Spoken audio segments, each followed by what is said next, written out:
entendemos también, en regiones pilotos primero, y así paulatinamente hasta incorporar a la región metropolitana al final. En la reforma procesal penal partimos nosotros, ¿o no? No, nosotros fuimos el segundo grupo de Ah, regiones que el entró en segundo. vigencia. Claro, las regiones pilotos fueron Temuco y La Serena. Ah, Las dos que entraron primero fueron Serena y Temuco. Y después, en la segunda fase, entramos nosotros.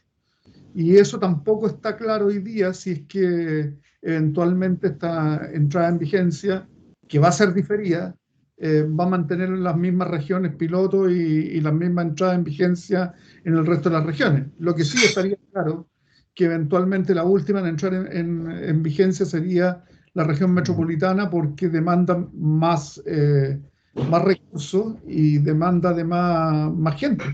claro. Entonces, un poco por esa razón, claro, primero se pretende que entren las regiones pilotos, que el sistema se pruebe y a medida que se vaya probando se vayan efectuando las correcciones necesarias para la implementación en la región metropolitana.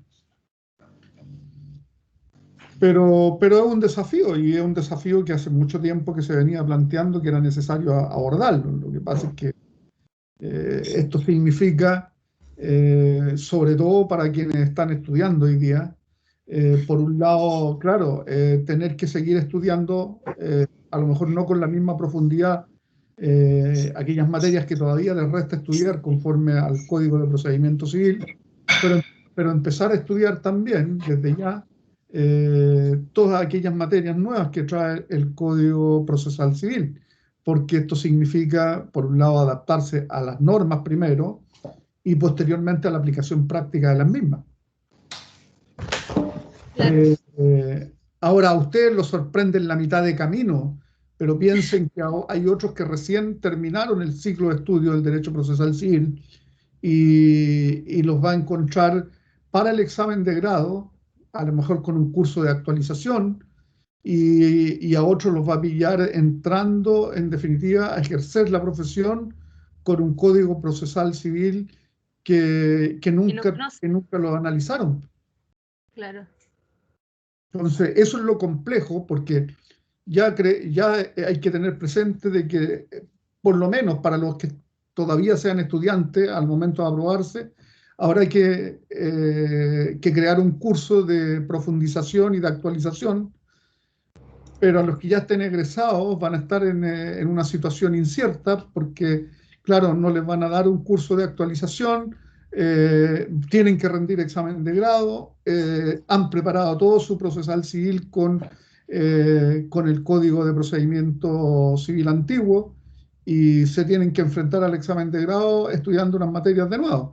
Ahora, por eso es importante en la formación de ustedes como estudiantes primero entender que lo importante es tener claro conceptos de carácter genérico y las disposiciones legales, familiarizarse con ellas, pero no es necesario aprendérselas de memoria, porque de esa manera ustedes van a ser capaces también de estudiar otras instituciones que además en cierta manera igual las hemos ido mirando de una o de otra forma, haciendo referencia a ellas por el derecho comparado, pero que ahora pueden ser una realidad. Por ejemplo, cuando hablábamos de los procedimientos y cuál era la regla general en materia de procedimientos, y decíamos que los procedimientos por regla general eran procedimientos escritos los vigentes actualmente en el derecho procesal civil.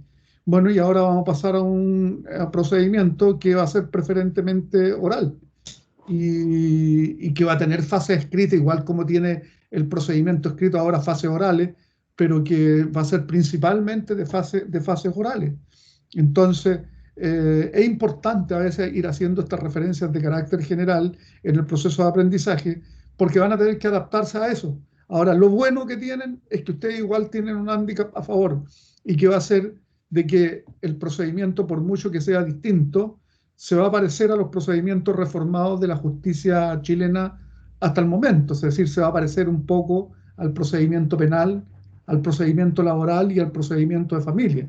Y por lo tanto, como se parece a eso, siempre cuando no están dentro de la esfera de estudios del pregrado, el tratamiento profundo de ellos, la verdad es que siempre pueden servirnos para hacer el análisis posterior del procedimiento nuevo que aparece ahora en el derecho, en el nuevo proyecto de Código Procesal Civil.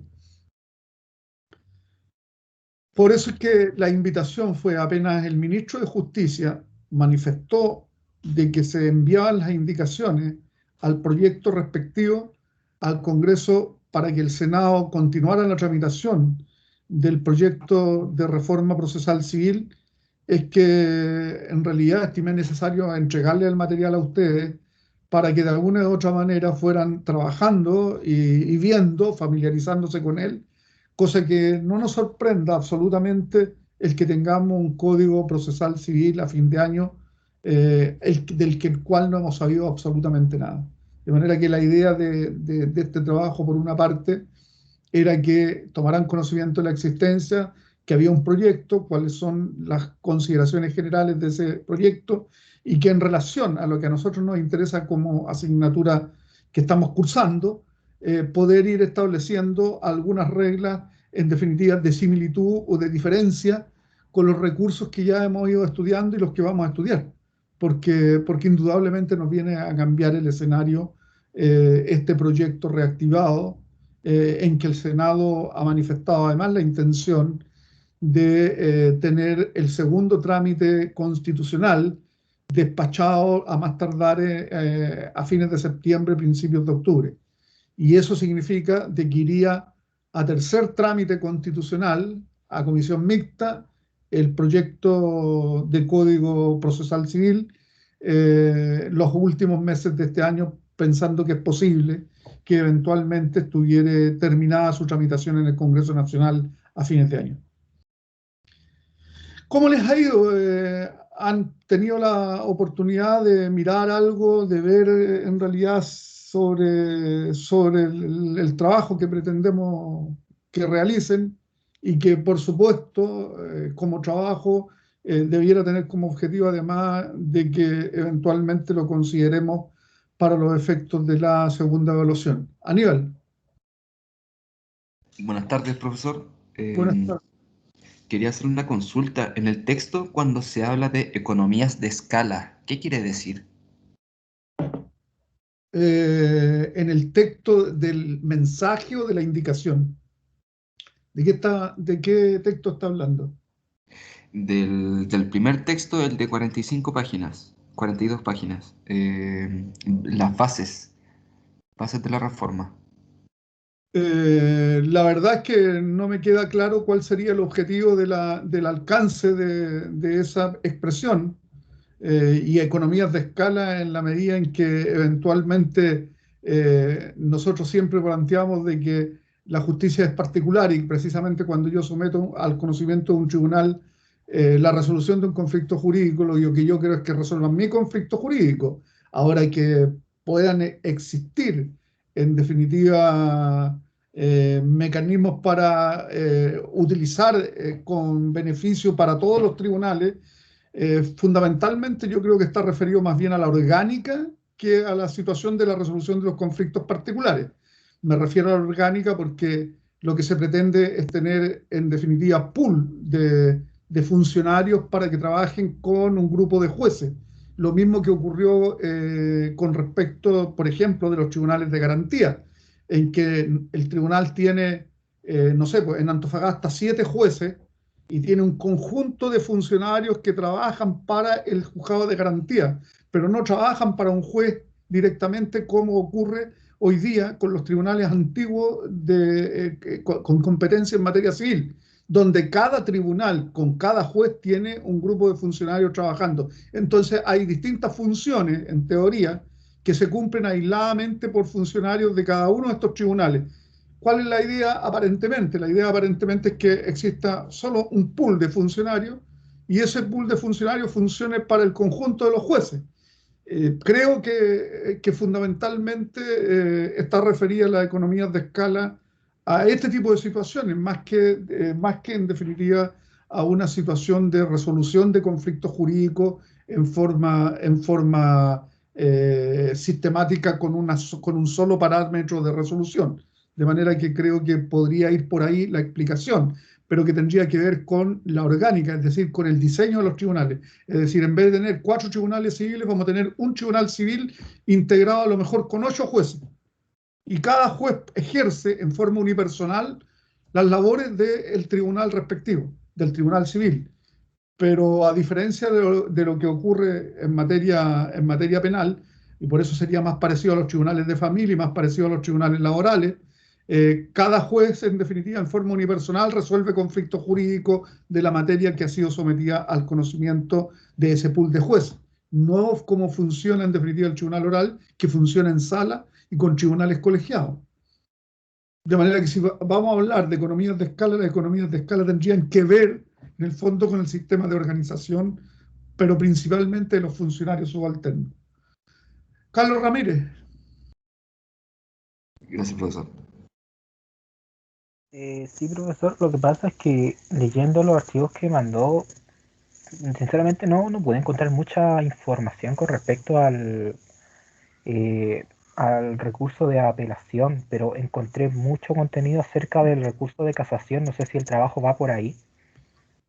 A ver, primero, en el proyecto usted tiene todo el libro tercero. A diferencia de lo que ocurre con el Código de Procedimiento Civil, el proyecto de Código Procesal Civil consagra y destina al tratamiento de los recursos procesales el libro tercero, al igual que lo hace el Código Procesal Penal. El Código Procesal Penal trata los recursos solo, en definitiva, en el libro tercero. Y establece además una regla que ustedes ya han hecho referencia, de que esa regla establece de que las resoluciones dictadas en los procesos penales solo se impugnan por aquellos medios de impugnación que se consagran en el libro tercero del Código Procesal Penal.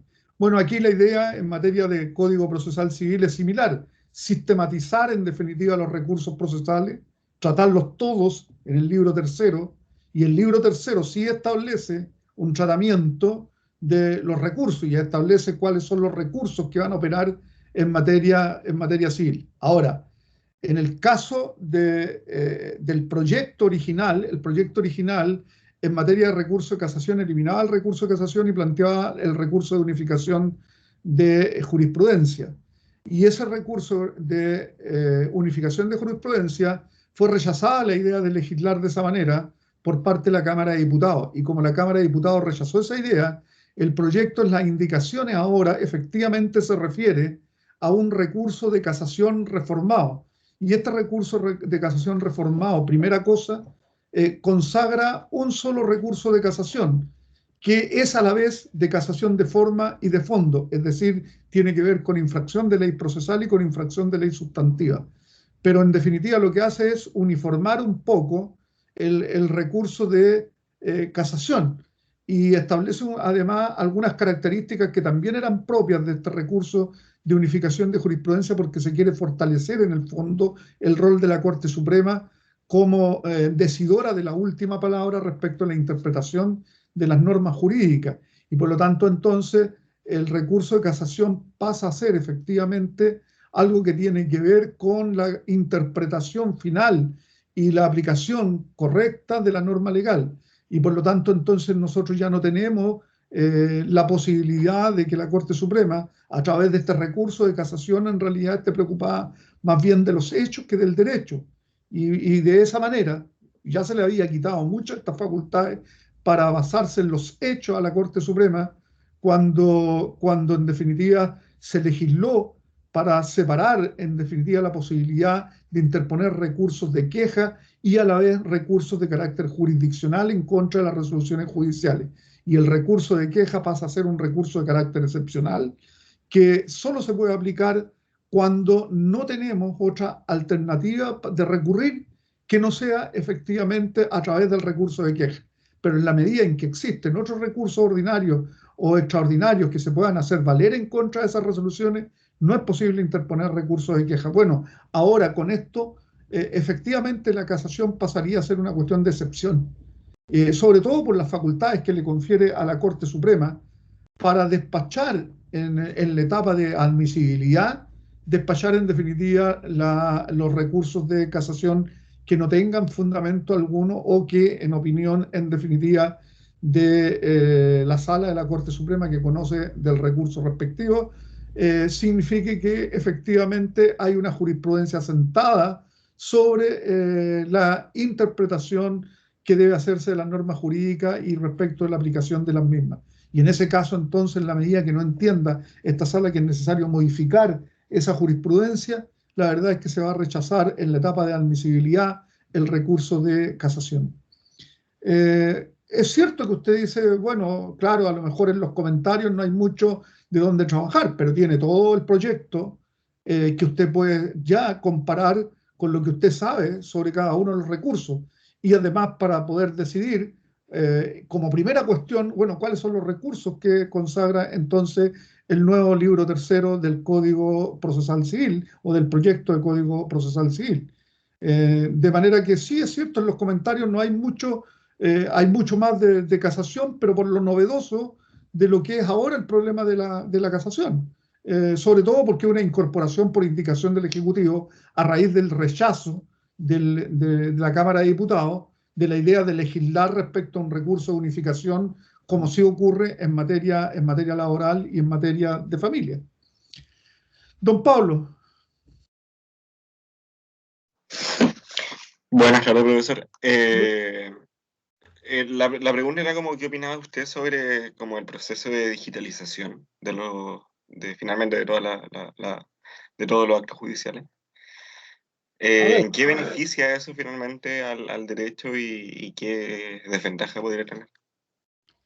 A ver, lo primero que digamos es que efectivamente yo creo que la ley 20.886, que viene a incorporar en definitiva tecnología en la tramitación de las causas civiles, llegó para quedarse y en algunos aspectos ha demostrado ser en definitiva una herramienta interesante para resolver mucho de la burocracia en la tramitación de las causas.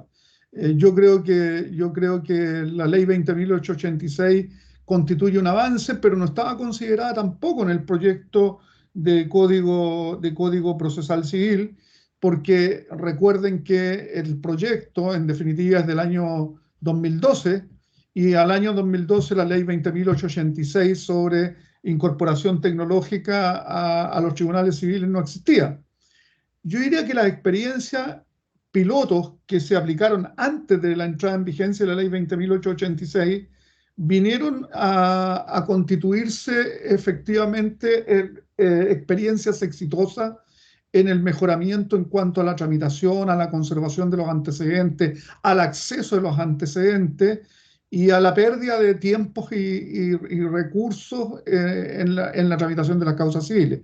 El hecho de no tener que comparecer en forma habitual a los tribunales, a tramitar las causas, a verificar el estado de las mismas, con una serie de personas desplazándolas primero hacia los tribunales y en los tribunales destinando una gran parte del personal no a resolver en definitiva respecto a la tramitación de las causas, sino que simplemente a atender al público que concurría, yo diría que se mejoró. Y yo diría que eventualmente significó economías de tiempo. Efectivas, reales.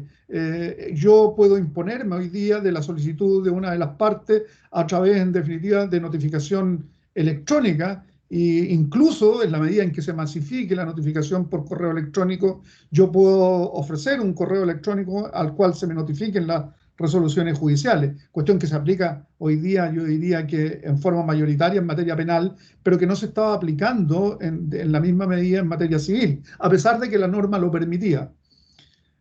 Si nosotros miramos desde ese punto de vista, yo diría que la incorporación de aspectos tecnológicos se va a llevar a la ley 20.886 y a la incorporación de muchas de las regulaciones y a la experiencia adquirida con la aplicación de la ley 20.886 al Código Procesal Civil.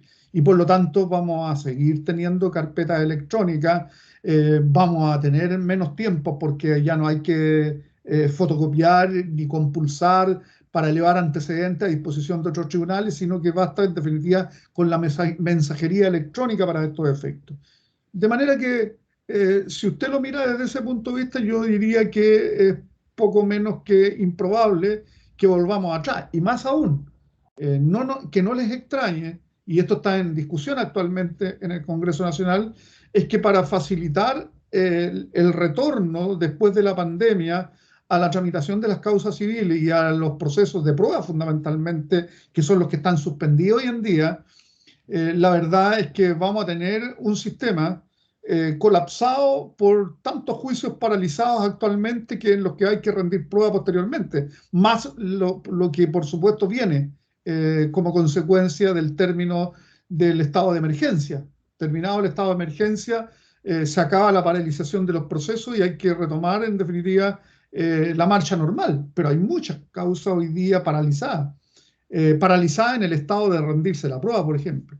Y entonces se está discutiendo una ley que permita que muchas de las audiencias se sigan haciendo en forma virtual y que en la medida en que sea necesario podamos salir en definitiva del atolladero en que nos vamos a encontrar a consecuencia de la superación de la pandemia y que por lo tanto van a obligar a conservar muchas de las medidas de carácter extraordinario que se han aplicado tanto por el Poder Judicial como por disposiciones legales para los efectos de suspender los plazos que se encontraban vigentes, sobre todo en la tramitación de causas civiles de carácter ordinario. Y eso va a crear una presión, una enorme presión de los usuarios para que los tribunales se pongan al día en la tramitación de las causas. Previendo eso, está en discusión en definitiva las facultades que se le van a conferir a la Corte Suprema con el objeto de que ésta pueda regular de alguna manera este funcionamiento y pueda, como lo ha hecho con respecto de algunas de las jurisdicciones que requieren especial atención actualmente, como lo ha sido la jurisdicción en materia penal y en materia de familia, en que se ha destinado personal de otros tribunales para los efectos de poder superar los déficits de funcionamiento que actualmente tienen. Porque en la medida en que indudablemente podemos hacer audiencia en forma telemática, muchas de estas audiencias en forma telemática requieren de condiciones distintas para su realización que si fueran presenciales. Y entonces podemos hacer a lo mejor mucho más audiencia en forma telemática y por lo tanto se está apostando en cierto modo, tanto por el gobierno como por el legislativo, de que eventualmente a lo mejor una medida adecuada para salir de los procesos de atochamiento en que se encuentra el Poder Judicial actualmente sería la conservación de las audiencias telemáticas y la implementación en algunas materias de este tipo de audiencias. Hay que recordar en todo caso que hoy en día se están realizando juicios penales en forma virtual, de manera que no debiera extrañarnos que en el procedimiento civil también pudieran aplicarse estos recursos telemáticos en forma más amplia de lo que se están haciendo hoy en día, sin perjuicio de que efectivamente hasta la etapa de discusión estamos llegando con algunas fórmulas de carácter telemático. Pero en etapas avanzadas de tramitación de las causas, sobre todo en materia de prueba, hasta el momento no se ha avanzado mucho, porque la decisión fue paralizar los plazos respecto, en definitiva, de los términos probatorios. Pero es una posibilidad de que se regulen de alguna manera y sobre todo en juicios en los que podría estar concentrada eventualmente la prueba, más que en la prueba de testigos, en pruebas de otro tipo, pruebas periciales o pruebas de carácter documental, en las que a lo mejor no tendría mucho sentido paralizar esa tramitación en términos absolutos para recibir prueba que eventualmente a lo mejor no se va a requerir. De manera que es probable, no sabemos mucho de cómo va a resolverse en definitiva esta situación. Básicamente la propuesta del gobierno es facultar a la Corte Suprema para que ésta pueda adoptar medidas tendientes a resolver las situaciones, entendiendo que es la que está directamente encima de los conflictos jurídicos que deben ser resueltos y en los que está pasando el tiempo que no se ve posibilidades de resolverlo. Y que mientras permanezca el estado de emergencia, lamentablemente los plazos para rendir las pruebas no van a correr porque están suspendidos en definitiva la fase probatoria de los juicios. De manera que nos vamos a encontrar, por un lado, a lo mejor con una legislación nueva, pero una legislación nueva que está recogiendo la experiencia de lo que ha significado la tramitación electrónica con la ley 20.886 y de lo que ha significado además, en cierto modo, la incorporación de elementos durante la pandemia para los efectos de incorporar la tramitación virtual en audiencias telemáticas y funcionando en definitiva no en forma presencial. Yo creo que esas dos consideraciones van a estar presentes en lo que va a ser esta resolución sobre el nuevo Código Procesal Civil que está en discusión actualmente. Bien, ¿alguna otra duda, alguna otra consideración sobre Aníbal? Cuénteme. Profesor, disculpe, uno de los argumentos que se da para la reforma es que en algunas resoluciones judiciales, en algunas sentencias, no hay claridad sobre cuáles son los argumentos o cuál es la forma de llevar, cuál es la forma en la que el juez llegó al resultado. ¿Ya? Y por lo tanto la propuesta es que el juicio sea oral. A ver, Aníbal, una de las cosas que hay que tener presente es que es posible que lleguemos a un juicio oral y público incluso, pero no debemos perder de perspectiva que lo más comprobable es que por las complejidades propias del proceso civil no va a haber decisión en forma oral. La decisión va a ser adoptada en definitiva mediante una decisión escrita que va a ser la sentencia y comunicada probablemente en forma verbal, pero los fundamentos de la decisión del tribunal van a estar contenidos igual en una resolución que va a estar escrita, porque es la forma de que eventualmente los jueces efectivamente tengan que hacerse cargo de la prueba rendida y del análisis de esa prueba rendida. Yo diría que el problema más crítico al respecto de que las partes no son capaces de entender los fundamentos del tribunal sobre la resolución del conflicto jurídico en materia civil, dice en relación con las características alambicadas que eventualmente los tribunales pueden utilizar para adoptar las decisiones respectivas en cuanto fundamentalmente al lenguaje. Y hace mucho tiempo que se viene discutiendo de que los tribunales tienen que colocar el lenguaje al uso cotidiano, normal, habitual de las personas y no utilizar un lenguaje técnico, jurídico, para los efectos del análisis y resolución de los conflictos jurídicos, porque eso no está al alcance de cualquiera de las personas de percibirlos y entenderlos, no son los justiciables. Y entonces, ¿qué es lo que ocurre? Que tienen que ser los abogados los que expliquen en definitiva el razonamiento y argumento de los jueces. Yo diría que lo que hay que hacer es simplificar en definitiva los requisitos de la sentencia, que debe ser claro lo que han dicho las partes respecto del mismo y debe ser lo suficientemente claro el análisis de la prueba rendida a este respecto para los efectos de fundar la decisión. Pero eso significa indudablemente entrar a modificar las normas legales que establezcan los requisitos de la sentencia y que además desde el punto de vista de la academia judicial, en la formación de los jueces se les inste a efectuar un razonamiento jurídico, pero lo más cercano en definitiva a la expresión común y corriente, que le permita a la gente percibir efectivamente los argumentos. Pues claro, argumentos jurídicos muy densos desde el punto de vista para el interesado titular que está en definitiva litigando, eso no está al alcance del lenguaje común de las personas. Y eso yo creo que es la crítica mayor respecto de la sentencia y de las formalidades de la sentencia. Sentencias muy formales, sentencias muy jurídicas, muy técnicas, pero que muchas veces no se hacen cargo en definitiva de estas recomendaciones que sí existen, incluso en el derecho comparado existen recomendaciones para simplificar el lenguaje, hacerlo más comprensible por parte de los justiciables y que no solo sean comprensibles respecto a los abogados, sino que de las personas que puedan en definitiva leer el texto respectivo. Y eso no es posible por las formas que tiene la sentencia.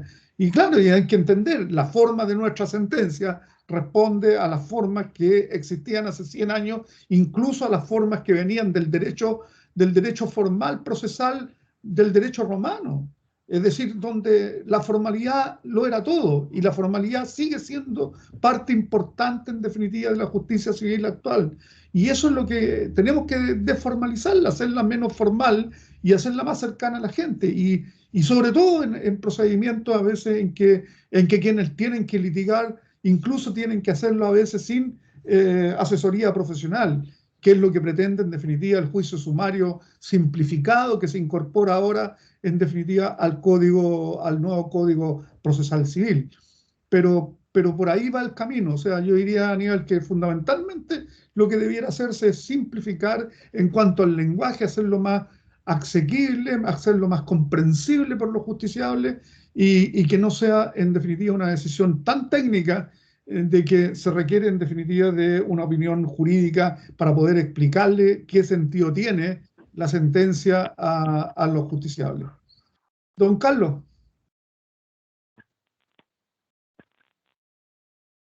Sí, profesor, lo que pasa, ahora cuando estaba hablando sobre la oralidad, lo que pasa es que en los textos que usted mandó también dice que, bueno, que la oralidad trae propiamente su ventaja, por ejemplo, pedir un recurso y fallar en la misma audiencia si se acepta ese recurso o no, pero estuve también buscando y no encontré nada muy específico sobre el uso de la oralidad y los procedimientos civiles en el derecho comparado.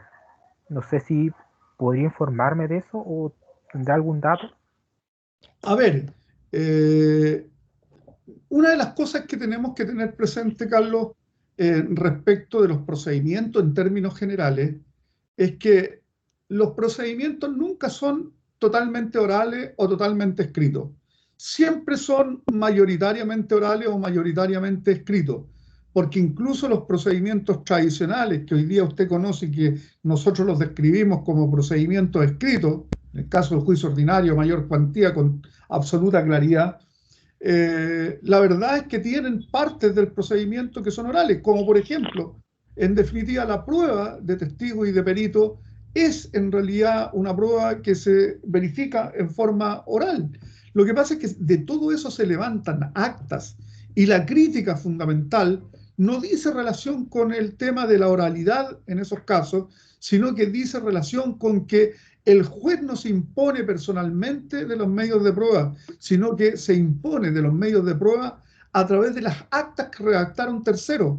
En el caso, por ejemplo, de las actas que en el caso de la prueba testimonial levantó el receptor, donde dejó consignado qué es lo que se le preguntó y qué es lo que respondieron los testigos. Lo mismo pasa con la prueba confesional, donde el absolvente concurre y en la presencia del ministro de Fe, que es el que levanta el acta respectiva, presta las declaraciones y no lo hace normalmente en la presencia del juez. Entonces, no es en realidad la oralidad la que crea el problema ahí, sino que en realidad es que quien recibe la información es un tercero que la pone por escrito para que el juez posteriormente la lea. Y entonces las críticas que podemos hacer no es al tema de la oralidad puntualmente. Y entonces lo mismo ocurre después, hoy día, en los procedimientos que se quieren incorporar. ¿Por qué? Porque el procedimiento que se va a incorporar, si bien es cierto, se dice que el juicio va a ser oral, hay que tener presente que toda la discusión previa, demanda y contestación de la demanda, son por escrito.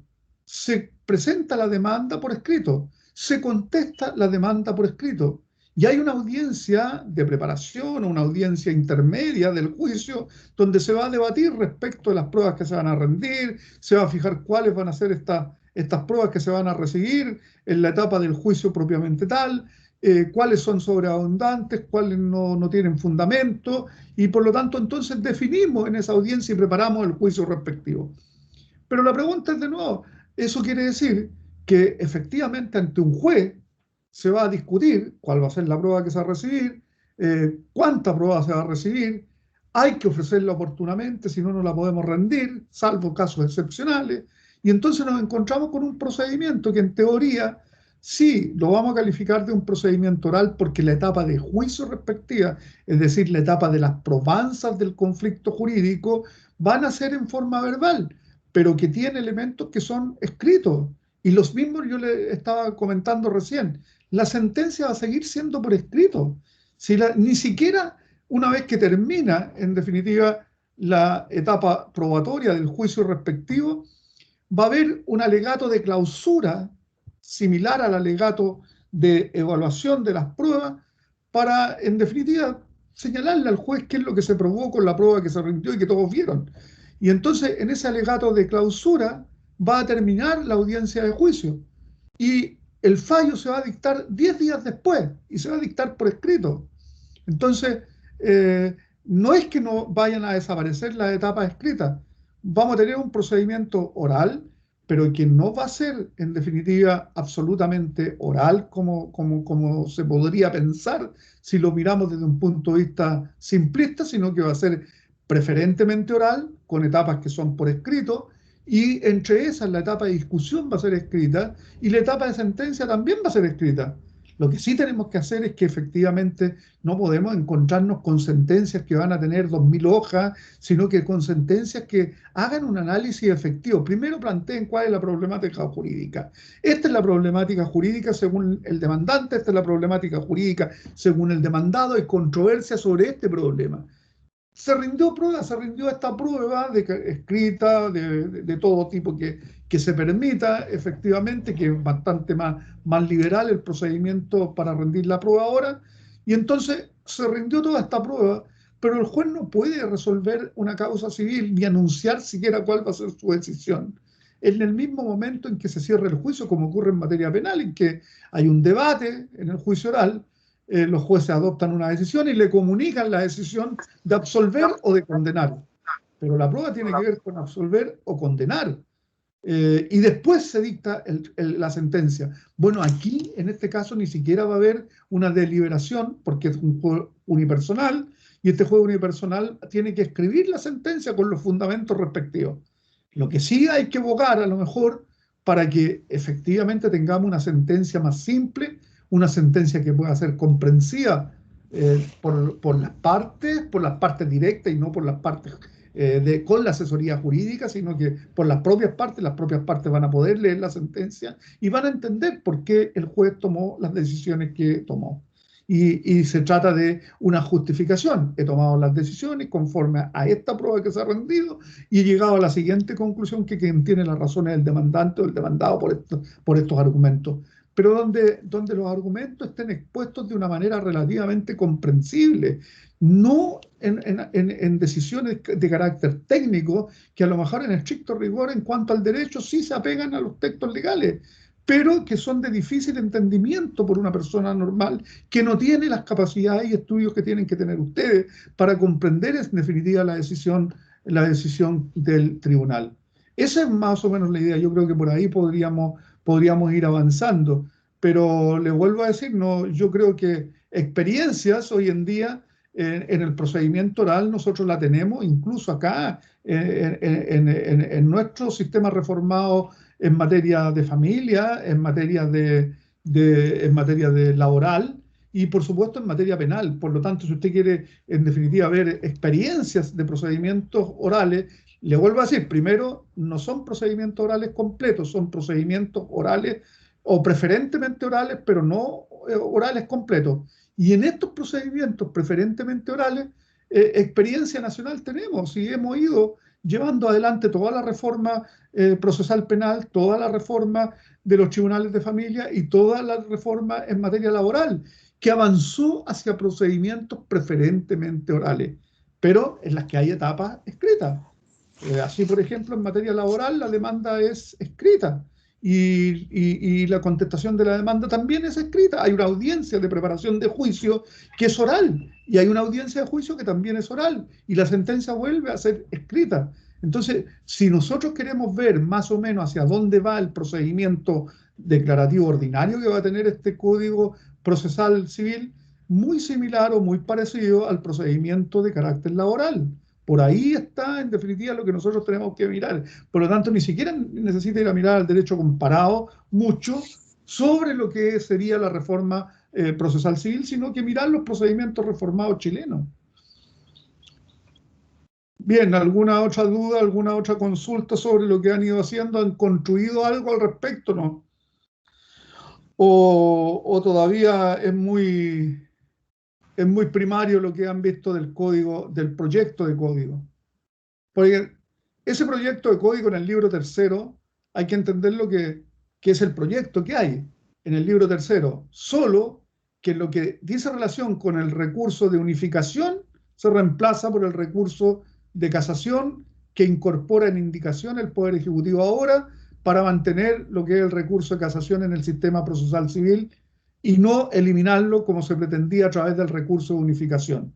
¿Por qué? Porque la idea de legislar sobre este recurso de unificación en la Cámara fue rechazada en su oportunidad y se sugirió de que efectivamente tenía que adecuarse el proyecto en esa materia. Bueno, y en otra materia que además sugirió la Cámara de Diputados que tenía que adecuarse el proyecto fue en materia del juicio ejecutivo, en que no aceptó la Cámara que se le entregara en definitiva a un oficial ajeno a la estructura del Poder Judicial la tramitación de las causas ejecutivas cuando no hubiera conflicto respecto de las mismas.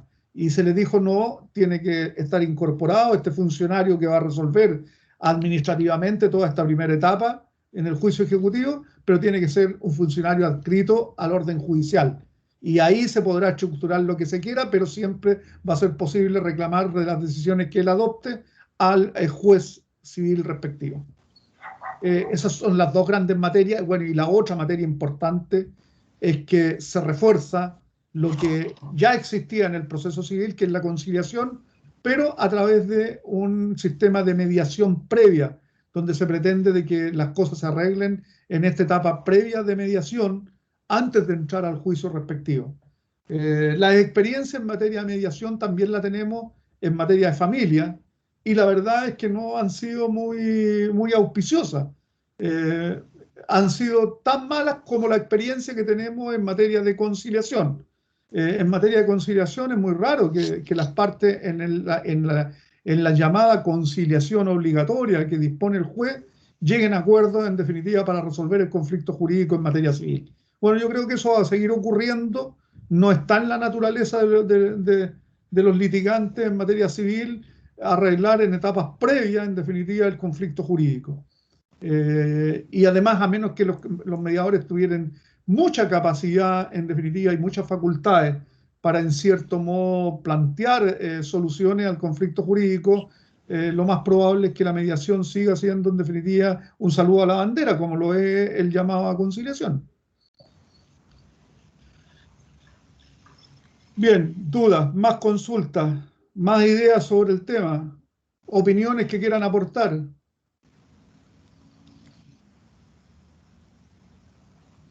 Curioso, pero aparte de doña Marisol, que en la primera etapa de la conversación planteábamos, en definitiva, que esto significa para los estudiantes hoy en día una reforma procesal civil, sobre todo a quienes están terminando su proceso de formación en materia de derecho procesal civil, un golpe duro, porque van a tener que tomar cursos de actualización y profundización en materia procesal civil para poder, en definitiva, superar los inconvenientes que va a significar en el proceso de aprendizaje que tengamos eventualmente un código procesal civil de aquí a fin de año.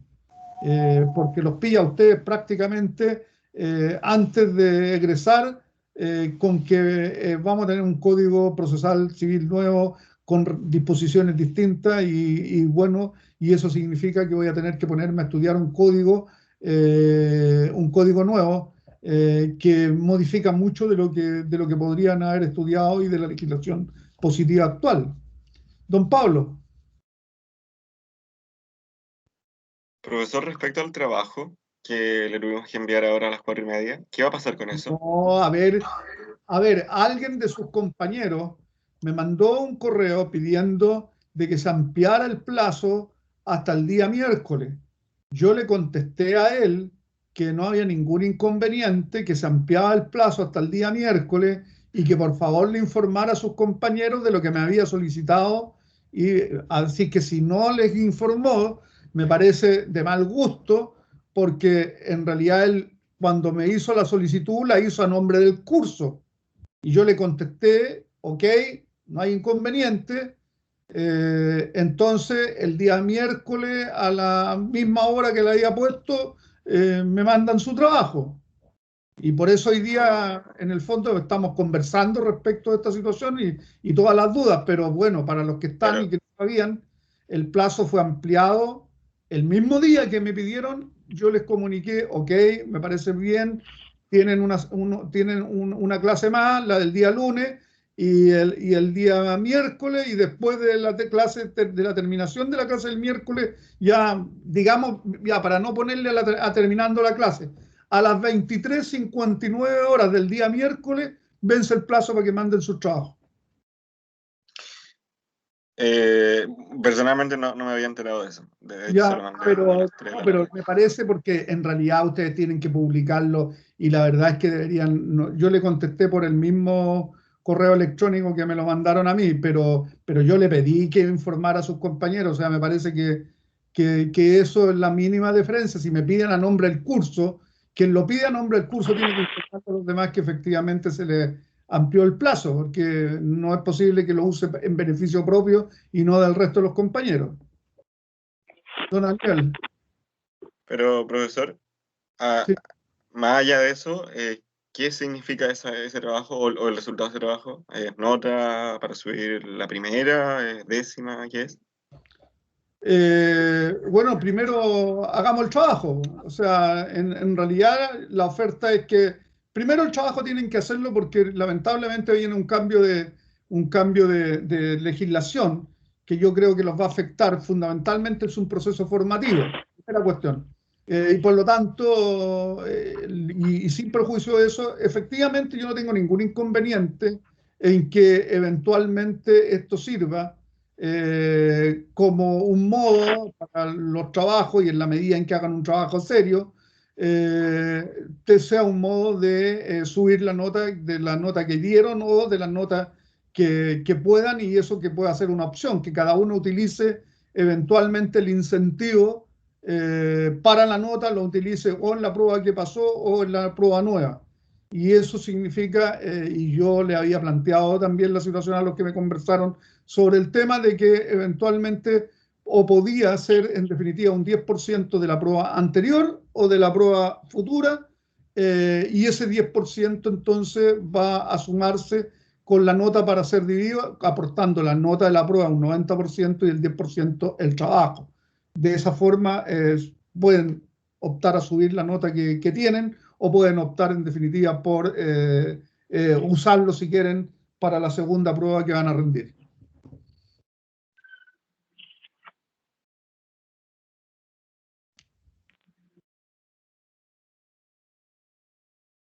Eso una vez que tengamos revisados los trabajos y que yo les diga cuál es en definitiva la evaluación de cada uno de ellos, ustedes me podrán decir, profesor, entonces yo quiero utilizar este 10% para corregir mi nota pasada o para me lo guardo y corrijo la nota que venga de la segunda prueba. Pero fundamentalmente lo que yo quiero ver, por un lado, porque significa de que igual ustedes tienen que demostrar lo que saben de recursos hoy día para poder comparar con los recursos que eventualmente tiene el proyecto. Como van a comparar, indudablemente yo me puedo formar una opinión de cuál es el nivel y el proceso de aprendizaje hasta el momento y cuántos son capaces de construir ustedes, porque van a tener que construir si se quedan en definitiva en realidad con que un proyecto como este puede estar entrando en vigencia el año 2022, a fines del 2022, principio del 2023, porque eventualmente en ese caso lo más probable es que ustedes muchos van a tener que aprender en autoaprendizaje, porque no van a tener o van a tener un curso de actualización y no van a tener cursos de actualización en todos los aspectos. Por ejemplo, en juicios declarativos, en juicio ejecutivo, en recursos, en disposiciones comunes del proyecto. Porque si ustedes empiezan a ver el proyecto, claro, afecta todo lo que ustedes han estudiado del derecho procesal civil hasta ahora.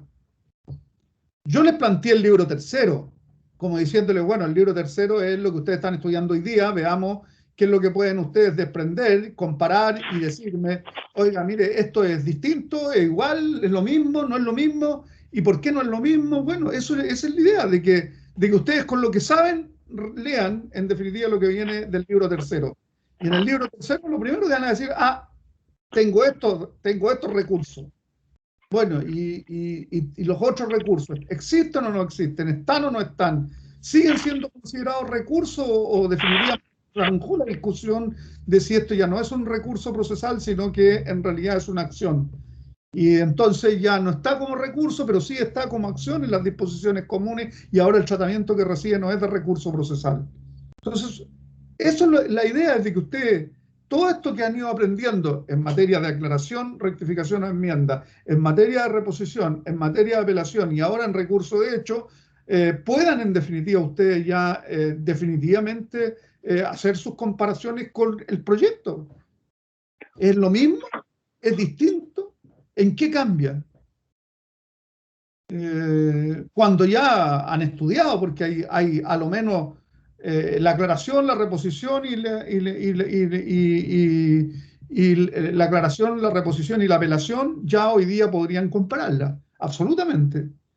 Y además podrían también decir que en términos generales nosotros hemos dicho que los recursos los recursos en materia civil actualmente existentes son los siguientes, y ocurre que ahora tengo un libro tercero que me enumera que los recursos son estos otros.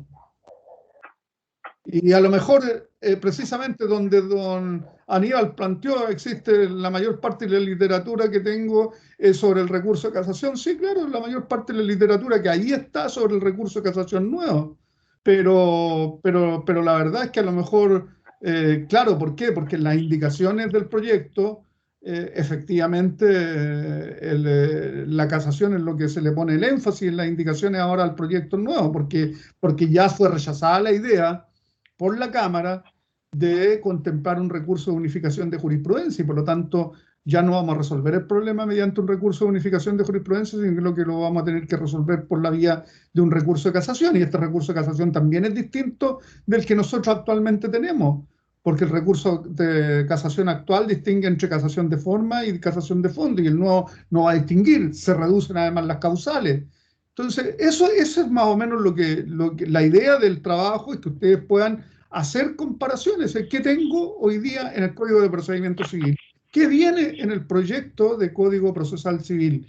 Y por supuesto que yo entiendo que donde van a poder tratar mejor es sobre las materias que ya estudiaron.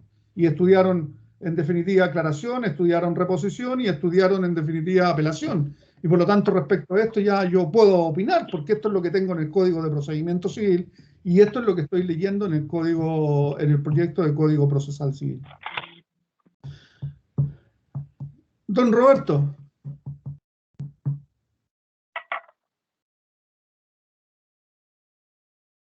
Profesor. ¿Sí? ¿Quiere decir algo? Mire, sí, es lo que estaba pensando respecto a la reforma, esa unidad que indican ahí de que como la unidad administrativa, que ¿Sí? tiende por finalidad sacar todas esas actividades anexas de los jueces que, según indican ahí, les resta tiempo al magistrado para dedicarse netamente a la parte del derecho. Sí, bueno, entonces, ese es un argumento que también se planteó en la reforma procesal penal y que tenía por objeto efectivamente descargar a los jueces de muchas tareas de carácter administrativo, de seleccionar personal, de capacitar personal, de destinarle en definitiva a verificar que cumplieran las funciones administrativas, que llegaran a la hora, de hacer investigaciones administrativas, de sancionarlos cuando correspondía porque no cumplían sus obligaciones, de distribuir el trabajo y la carga entre los funcionarios, de ser el supervisor de todos ellos. Efectivamente, en los tribunales reformados, primero hay un administrador de tribunal y que todos los aspectos administrativos los ve el administrador del tribunal. Entonces, comprar insumos, incluso establecer cuáles son los insumos que faltan y mantener, en definitiva, proveído al tribunal de los insumos que son necesarios para el funcionamiento del mismo y así. Todas estas materias, en realidad, las ve un administrador que además tiene formación en materia de administración, normalmente un ingeniero comercial, un ingeniero civil industrial y otros similares, administrador público, administrador general, es decir, tienen una profesión que les permite en definitiva tener una mejor percepción de las funciones que tienen que cumplir. Y entonces todo ese pool de trabajadores, además, efectivamente los tribunales reformados hicieron una cuestión que podemos compartir o no compartir, pero pasan a profesionalizar a sus funcionarios. Entonces hoy día, claro, efectivamente a cargo no sé, de la computación del tribunal está a cargo un ingeniero en computación.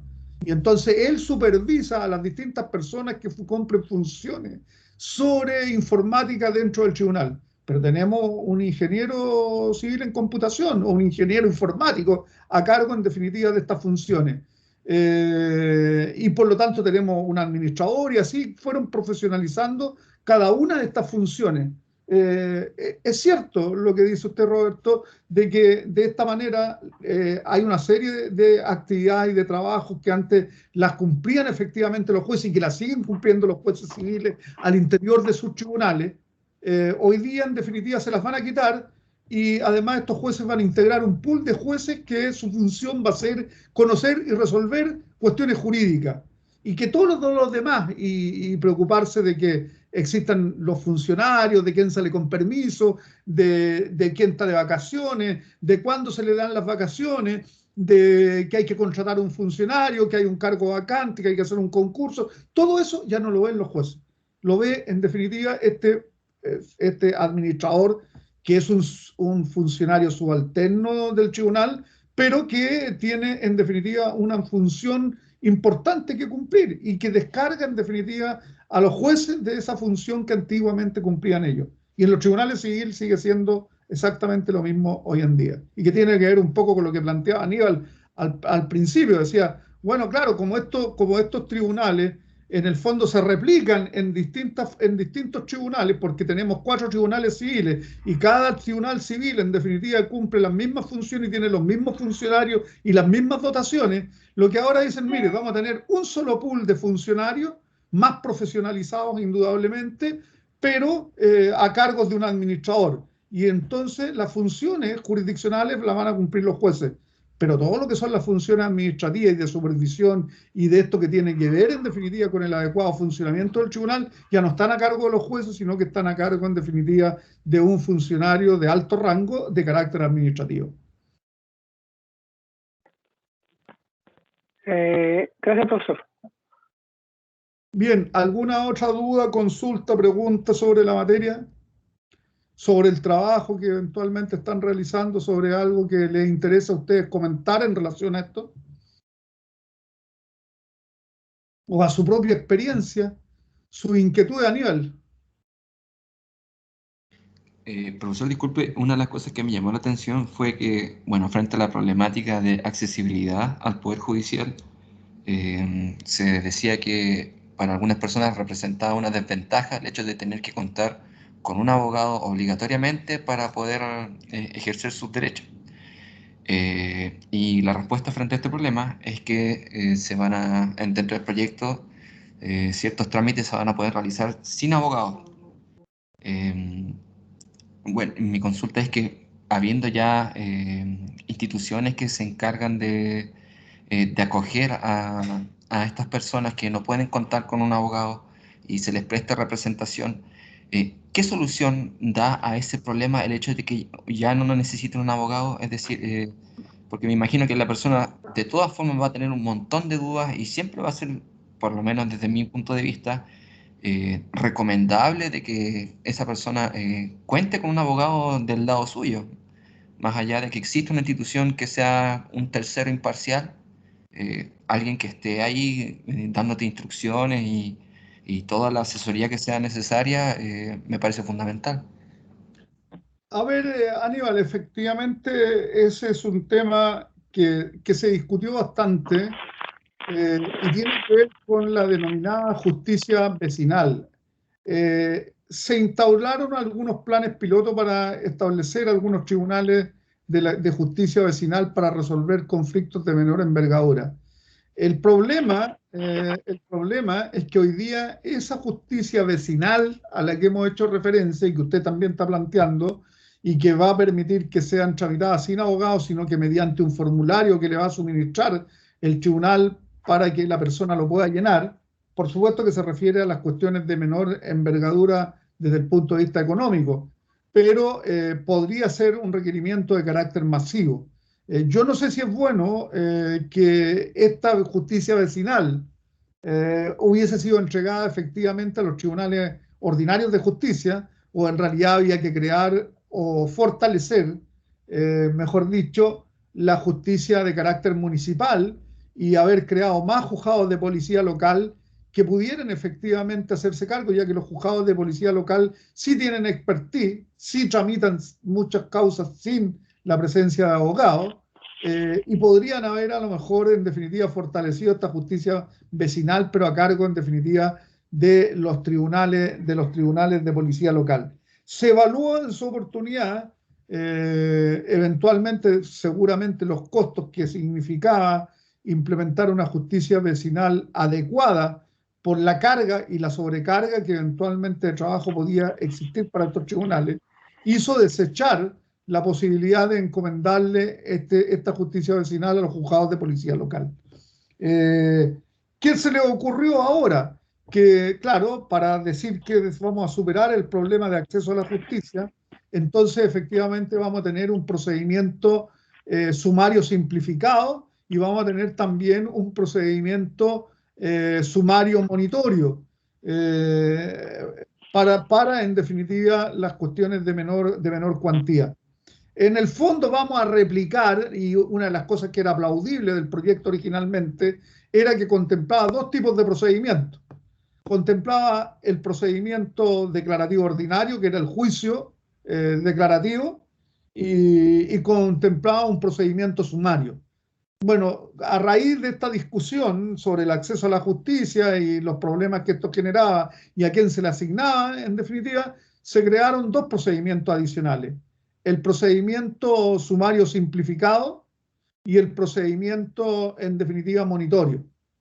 Y entonces con estos dos procedimientos se pretende, en cierto modo, que las personas de escasos recursos puedan acceder directamente a una justicia mediante el llenado de ciertos formularios que van a ser prediseñados por el Poder Judicial y en que se somete a la decisión del tribunal estos conflictos que se van a plantear y en los que no se requiere asistencia letrada, salvo que los tribunales efectivamente, estimando que por las características y particularidades del caso que se pone en su conocimiento, exijan en esos casos particulares que efectivamente se cuente con asesoría letrada. Como ocurre, por ejemplo, lo mismo en materia de policía local. En materia de policía local, todas las infracciones del tránsito en realidad se ven sin asesoría de abogado por regla general. Pero si hay demandas de indemnización de perjuicios por daño eventualmente en estas situaciones de policía local, sí se requiere de la asistencia de abogado. Yo diría que esa norma es mucho más clara. Claro, porque cuando estamos hablando en definitiva de que vas a ir como denunciado, en realidad no se requiere a lo mejor de asesoría letrada, pero si eventualmente hay demandas civiles de indemnización de perjuicios y hay que contestar esas demandas civiles, indudablemente que lo mínimo que podrían hacer los jueces es exigir la comparecencia, en este caso, con asesoría letrada. Pero bueno, habrá que ver cómo funcionan, habrá que ver cuánto van a colapsar a los tribunales de justicia, porque si los tribunales estaban colapsados antes, cuando todas estas causas de menor o mínima cuantía no llegaban a los tribunales, porque la verdad es que si bien existían los procedimientos, esos procedimientos de mínima cuantía no aplicaban nunca, porque era tan poco, en definitiva, el conflicto desde el punto de vista económico, que efectivamente no había demandas de ese tipo. El problema es que, claro, a lo mejor si ahora hay formulario y no se exige la comparecencia con asesoría jurídica, el problema va a ser que van a haber mucho más demandas sobre estas materias y eventualmente los tribunales van a tener que resolver esos conflictos. Y van a tener que crear seguramente un tribunal de turno que se haga cargo de resolver en forma rápida estos conflictos jurídicos para que no colapsen el sistema.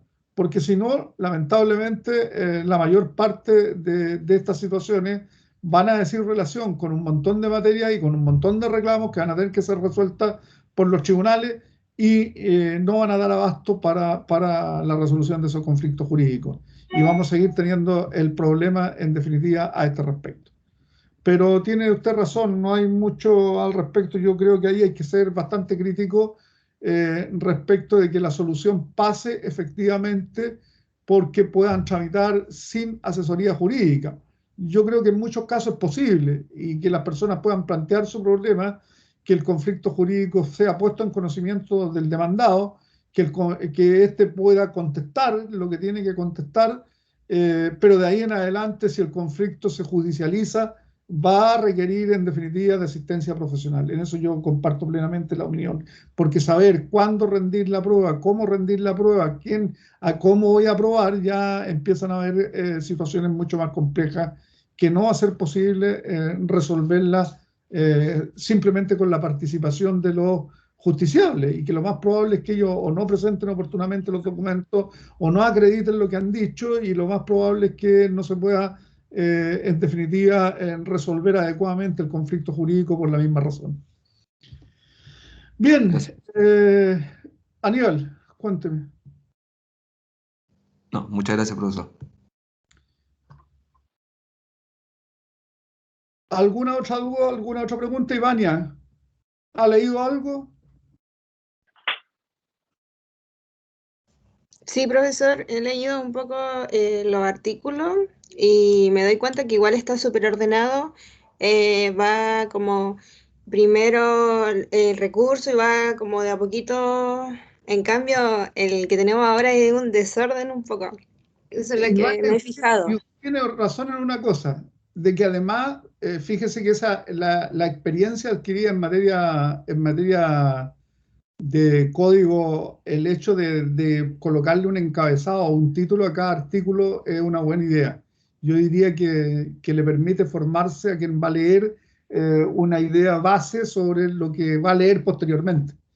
De manera que efectivamente usted tiene razón y ha reparado en un elemento importante.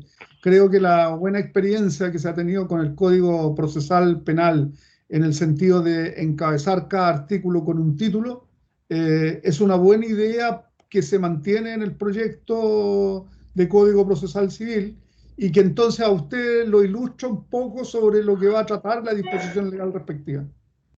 Tiene razón, Ivania, un punto que no habíamos tocado y que no se había comentado es que efectivamente cuando uno revisa el libro tercero, sobre todo, puede irse formando una idea en base a los títulos que tiene. O sea, yo diría que desde el punto de vista sistemático es bastante más expedito, más claro, y permite seguir una secuencia, y eventualmente yo me podría hacer hasta un índice por artículo y podría tener los distintos temas en el índice de los artículos. Bien, muy bien, Ivania. Yo creo que eso es una muy buena observación, y que a veces, claro, en el análisis de las cosas a lo mejor no se entiende que es un elemento importante, pero yo comparto con usted la observación de que yo creo que es un elemento importante, sobre todo en el proceso de aprendizaje para usted, en el análisis, el que ayude que tengamos en definitiva un encabezado del artículo respectivo. Bien, Fernanda.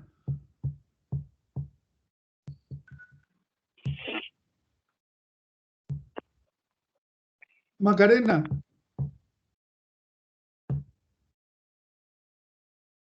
Profesor, no, que a mí me pareció súper bueno lo que usted mandó, creo que era el ministro de la PUC, donde hablaba justamente de las formas del reimpulso de la reforma. Y el ministro Larraín habló de 8 puntos importantes que iban a entrar, y me pareció súper bueno eso. Creo que se van a pasar cada miércoles ahí lo dejó usted establecido dentro de estos archivos. Sí, le mandé la invitación, sí. No, el miércoles pasado no hubo. Este miércoles entiendo que hay, sí, el 25, 26. El 26 hay a las 18 horas hay una exposición de 3 profesores más.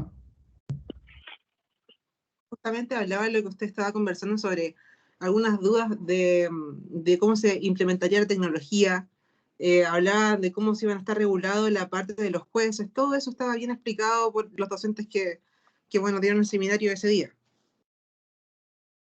Bien, muy bien, pues Macarena, efectivamente, yo creo, y los invito en general a todos, tienen que preocuparse, porque a ustedes los va a pillar este cambio por el camino. Y lamentablemente, claro, a los que vayan a venir después que entre en vigencia el primer año van a estudiar todo el procesal civil con el nuevo Código Procesal Civil, pero a ustedes los va a pillar el cambio terminando su formación en materia procesal.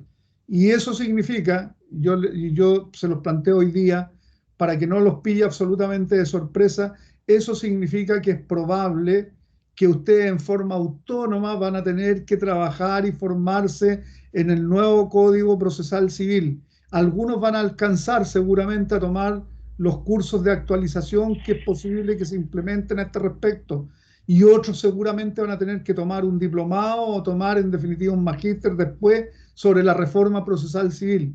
Por eso se los hago presente, porque yo creo que mientras más luego empiecen a darse cuenta de que es probable que dentro de poco tiempo tengamos este Código Procesal Civil en vigencia, tenemos que, en definitiva, hacerle todas las observaciones. A mí me interesan sus observaciones, porque igual yo tengo que hacer observaciones y enviarlas, en definitiva, al Senado respecto a eso. Y todo lo que me parezca interesante, lo que ustedes planteen, lo voy a plantear en su oportunidad en las observaciones que vamos a hacerle llegar, en definitiva, al presidente de la Comisión de Constitución y Legislación del Senado, para los efectos de que en algunos casos efectivamente se puedan recoger estas inquietudes y ver cómo las vamos a resolver. Roberto.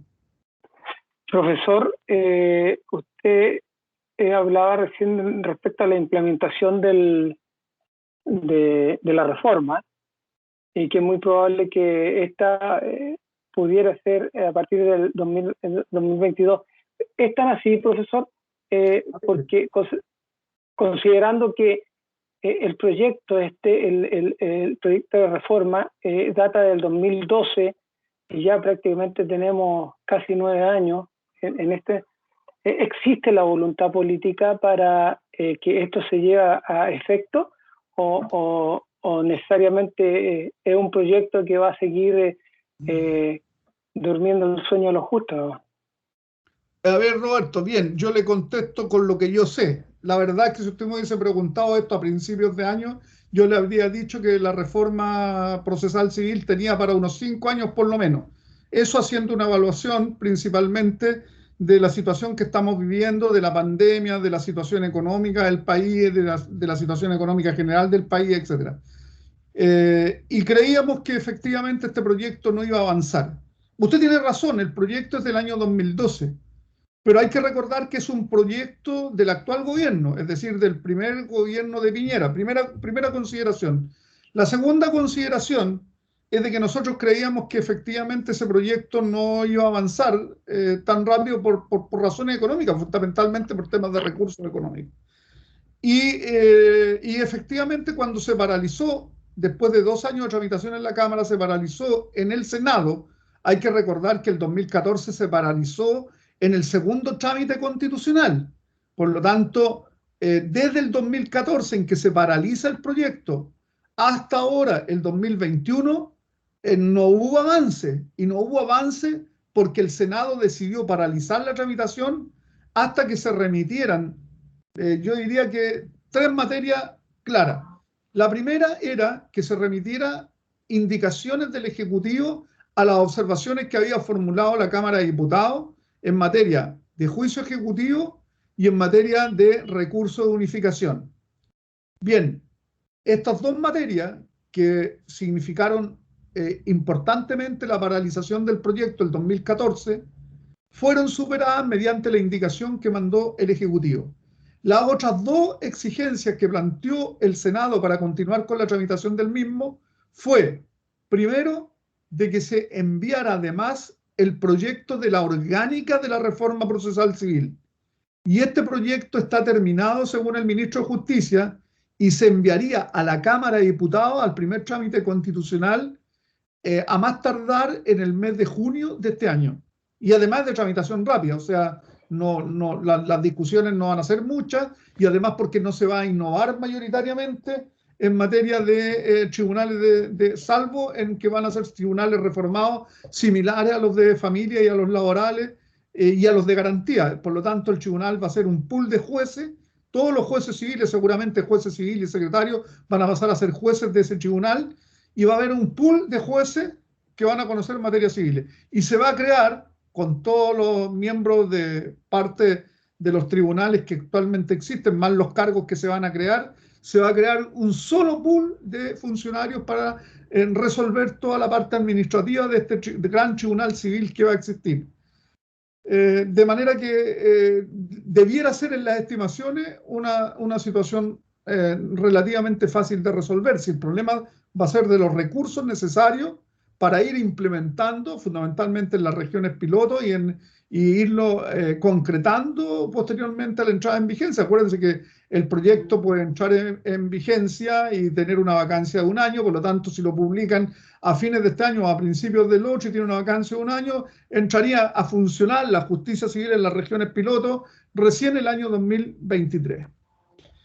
Eso es. Y la otra pata, Roberto, que falta, y que es la que yo le dije que hay en la indicación del ministro de Justicia, hay en definitiva que trabajar en lo que es la mediación en materia civil como etapa previa y obligatoria a los juicios civiles. Y donde en esta etapa de mediación podrían resolverse una parte importante, establecer en el fondo una salida alternativa a la judicialización mediante la posibilidad de resolver estos conflictos jurídicos a través de la mediación y no llegar a juicio. Si eso funciona, bueno, yo creo que efectivamente vamos a poder descongestionar la justicia civil. Pero si eso no funciona adecuadamente, vamos a tener el mismo problema que teníamos con la conciliación. Que la conciliación era un saludo a la bandera, donde el tribunal hacía el llamado exclusivamente y por regla general no había conciliación, porque los jueces civiles no tenían la formación necesaria para instar a que se llegara a acuerdo en esta etapa previa del juicio. A diferencia de lo que ocurrió con los jueces laborales, de los jueces del trabajo, que sí presionaban para que efectivamente las partes llegaran a un acuerdo directo en esta etapa de conciliación. Y presionaban a ambas partes con el objeto de que se pusieran de acuerdo, porque lo más probable es que les fuera peor, en definitiva, en un juicio de lato conocimiento que tuviera que resolver el tribunal. Y en esa presión, en cierto modo, obtenían efectivamente que muchos de los conflictos jurídicos se resolvieran en la etapa previa, es decir, en la audiencia preparatoria del juicio. Y entonces no pasábamos de la audiencia preparatoria del juicio, no había prueba que rendir, no había sentencia que dictar, porque se resolvía el conflicto jurídico antes. Pero para eso se requiere de jueces más proactivos, de jueces convencidos que en definitiva tienen que cumplir un rol y una función distinta en el procedimiento civil, y habrá que esperar que eso sea efectivamente así. Que las facultades que se le confieran además sean las suficientes para que puedan hacer avanzar el proceso sin mayores dilaciones y en forma proactiva para los efectos de obtener que las partes ojalá lleguen a un acuerdo para resolver el conflicto jurídico. Gracias, eso, profesor. Bien, sigan trabajando, espero que le saquen provecho y espero que efectivamente lo que en algún minuto fue en definitiva una noticia impactante de que se iba a continuar avanzando. De hecho, ya llegó el oficio a la facultad del Senado pidiendo la opinión de los profesores de Derecho Procesal sobre el proyecto, y por eso me interesa que efectivamente ustedes trabajen, vean qué observaciones le merece, sobre todo en materia de recursos, y si están conformes, si les parece, o si tienen ideas sobre cómo debiera hacerse, para poder representárselas en su oportunidad también, en definitiva, al presidente de la Comisión de Constitución y Legislación del Senado, y hacerle llegar en definitiva las observaciones que podamos tener al respecto.